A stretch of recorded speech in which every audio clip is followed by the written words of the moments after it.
అసలు నేనేదో ఇక్కడ పెద్ద ముగ్గులు వచ్చినట్లు ఓపిగ్గా కూర్చొని మరి ముగ్గేసుకుంటున్నా.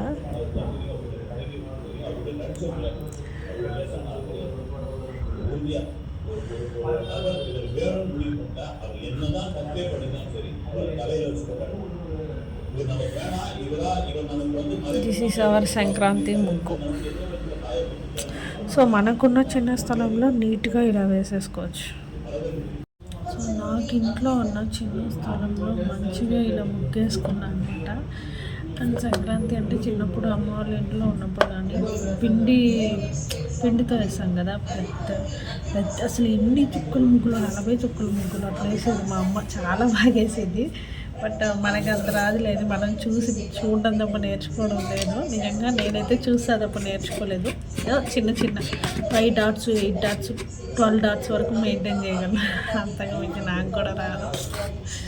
By, good night.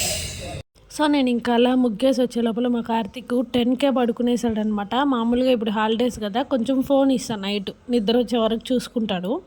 సో ఇంకా మార్నింగ్ స్కూల్ టైం అయితే అసలు తాకడు, ఏదో ఈవినింగ్ వస్తే అలా తాకుతాడు అంతే అనమాట. ఇంకా నైట్ ఇలా కోన్ పెట్టుకొని పడుకునేసాను. నాకు ఫెస్టివల్ అంటే ఫస్ట్ కోన్ ఉండాలి, చేతికి నెయిల్ పాలిష్ ఉండాలన్నమాట. అంటే అవి ఉంటేనే ఒక మంచి ఫీలింగ్ వస్తుంది నాకు, ఫెస్టివల్ ఫీలింగ్ అనేది.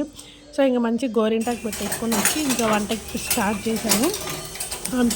అండ్ ఫస్ట్ వంట అనగానే పిండికి వేసి పెట్టేస్తాను అనమాట నేను దండిగానే. అంటే నాకు ఇదే పిండి ఇడ్లీకి, దోశకి రెండింటికి యూజ్ చేసుకుంటా. అంటే దోశ కంటే కొంచెం లూజ్గా ప్రిపేర్ చేసుకుంటా, ఇడ్లీ కంటే కొంచెం టైట్గా చేసుకుంటా అనమాట. సో అంతే.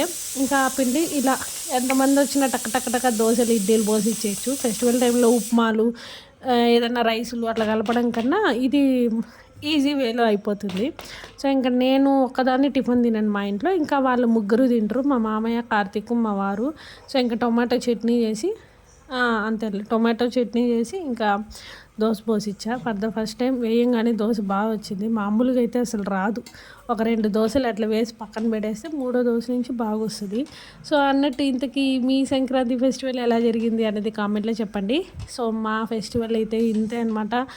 అండ్ కనుమ అండి చాలా గ్రాండ్గా చేసుకుంటాం. అండ్ ఎవ్రీ టైం ఇలా కంచు గిన్నెలో పొంగల్ చేయాలన్నమాట. సో మంచిగా పాలు పొంగిచ్చేసేయాలి. ఫస్ట్ కంచు నీట్గా వాష్ చేసుకొని పసుపు కుంకుమ పెట్టుకునేసి పాలు పొంగిచ్చేసి పొంగల్ చేసేయాలి. నేను మళ్ళీ వీడియో తీయలేదు, మర్చిపోయాను. వంట చేసుకుంటూ మర్చిపోయాక మళ్ళీ లాస్ట్లో గుర్తొచ్చింది అనమాట. పొంగల్ అంతా అయిపోయినాక ఇంకా మామూలు గ్లాస్ ఉద్దిపప్పు, ఒక 1/2 గ్లాస్ పచ్చెనగపప్పు అంత వేసి వడలికి నానబెట్టి వడలు వేసేసాను. అండ్ అలాగే ఇంకా పొంగలి ఒక రౌండ్ వేసా. ఇది ఇంకా 3 రౌండ్స్ వేసుకోవచ్చు. అండ్ అలాగే ఇంకా మేము మా ఇంట్లో ఎవ్రీ సంక్రాంతి ఇలా రథం ముగ్గేస్తాము. సంక్రాంతి అనగానే మెయిన్ మనకి సూర్యభగవానుడికి అన్నమాట ఈ ఫెస్టివల్ అనేది. సో ఆయన కోసం బెల్లం పొంగలి, వడలు చేస్తాం. ఇలా మంచిగా రథం ముగ్గు వేసేసి పచ్చిపిండితో వేసుకోవచ్చు, లేదా ముగ్గురు అయితే అన్న కూడా వేసుకోవచ్చు. ఇంకా నేను 2 కూరలు చేసాను, వంకాయ కూర, బీన్స్ కూర, సాంబారు, చారు, వైట్ రైసు, బెల్లం పొంగలి, వడలు చేసా. ఇదంతా పూజ అయిపోయాక తీసాను అనమాట. అండ్ పూజ వీడియోస్ కూడా నేను యాడ్ చేసి పెడతాను, సో అవి కూడా చూసేయండి. ఇంకా మంచిగా పూజ అంతా అయిపోయాక ఇలా భోజనం చేసామన్నమాట. అరిటాకు వేసుకొని చాలా రోజులు అయింది అరిటాకులో భోజనం చేసి. సో ఇంకా కనుమ పండుగ బాగా గ్రాండ్గా చేసుకుంటామండి. అది మాత్రం వీడియో లేట్గానే అప్లోడ్ చేస్తాను. So please continue the video.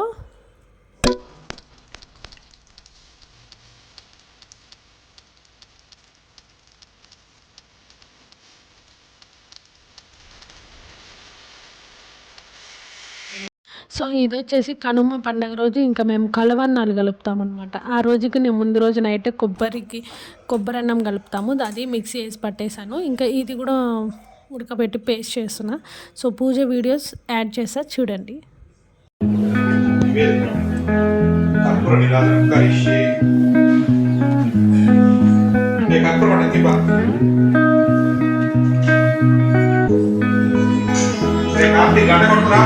వాడు దాంట్లో పెట్టినాడు చూడ కర్పూరం.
సో చూసారు కదండి, మీకు ఈ వీడియో ఎలా అనిపించింది అనేది కామెంట్లో చెప్పండి. నచ్చితే లైక్ చేయండి, షేర్ చేయండి, కామెంట్ చేయండి అండ్ మర్చిపోకుండా సబ్స్క్రైబ్ చేసుకోండి.